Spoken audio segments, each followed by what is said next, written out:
YouTube. Howdy world. My name is Sean.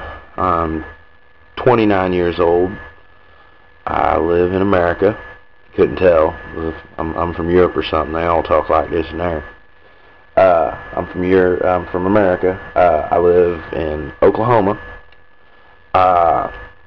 That's a far away from Copenhagen, but I feel that the ramifications of the events that will occur in the Copenhagen meeting are going to directly affect me, no matter how far away they are.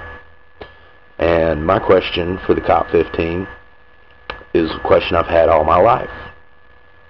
And it seems to me that when you bring up issues like global warming, and you say that it's all these chemicals in the air, all this carbon, everything that I've seen so far with your treaty deals more on the level of the ordinary person and what they have to do to stop global warming.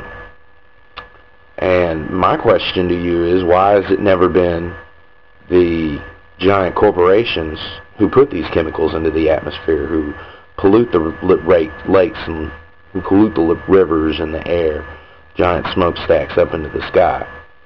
The position, it seems to me, and just about anyone I talk to that has any awareness on the subject of all, is that if you have a treaty and it comes out that you're going to tax me for my carbon footprint, for how often I drive, or how much gas I use to stay warm in the winter, or how much electricity I use, and did I leave my light on overnight, and not these giant smokestack companies, not the paper companies, not the industrial waste companies, and the bad stuff that's going into air.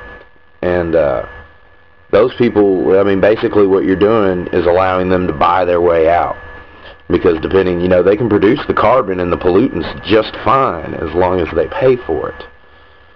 And that system's kind of set up backwards, because it's going to be people like us who aren't going to be able to turn our heaters on in the winter, because you say there's global warming, but we're freezing to death.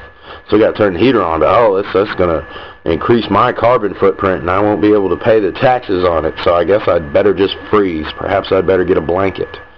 But the giant toxic waste company that produces aluminum foil and fluoride, they just, they give you a couple $1 million to the IMF fund, and they get to do all the polluting that they want to. And sure, for a giant corporation, that's pocket change. They don't care.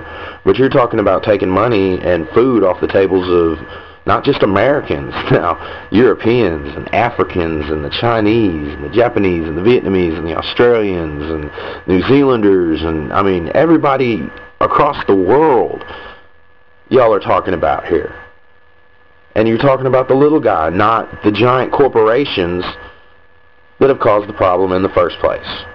I always found it odd that, you get a $100 fine for throwing a piece of paper on the side of the road.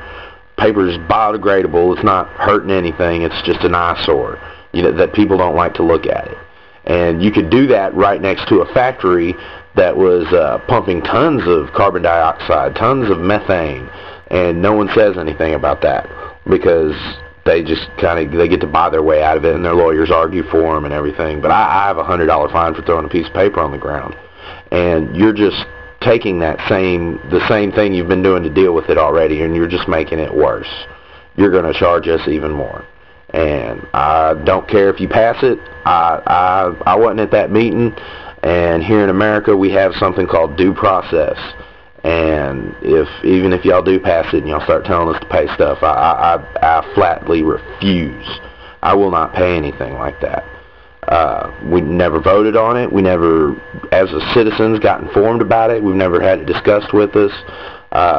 And from what we can even tell with global warming, especially since all these emails just got exposed, 10,000 emails plus exposed, showing how Al Gore, put it straight out there, Al Gore and all his cronies going out there trying to convince us that global warming is really happening, and we can see how they've been doctoring their numbers, and we can see how they've been wording things certain ways to make it to make it appealable for their viewpoint. So I just want to let y'all know we're not going to have it. People aren't going to have it. And it's wrong what y'all are doing, and I'm asking you, please don't. Do something to the corporations that have caused this problem in the first place. If it is indeed a problem, it's more their fault than it is ours. And maybe Americans, maybe people throughout the world should look at maybe changing their lifestyle a little bit.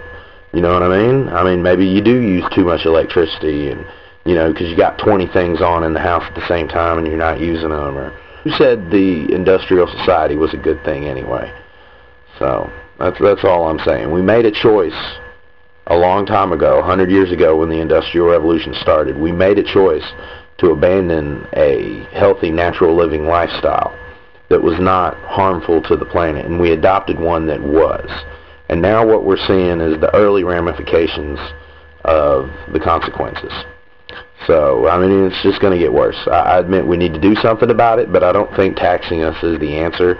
I think maybe not having giant smokestacks at all, shooting stuff into the sky, having corporations not be allowed to dump toxic chemicals into lakes and rivers, just, you know, monitoring corporations, changing the way we live, looking for renewable resources. How about using wind, solar energy, hydro energy? I mean, there's all kinds of energy that you can use out there. So that's just, I mean, and that's more a series of random thoughts than it is a question. But my question to you is why taxes are the answer? That's my question. Why are taxes the answer, and why is it us, the little guys, have to pay those, while the people that caused the problem with all the money in the first place just get off scot-free pretty much? Because you can fine them all you want. It means nothing. They have enough money to give you. But you find someone like me, and it's breaking my back.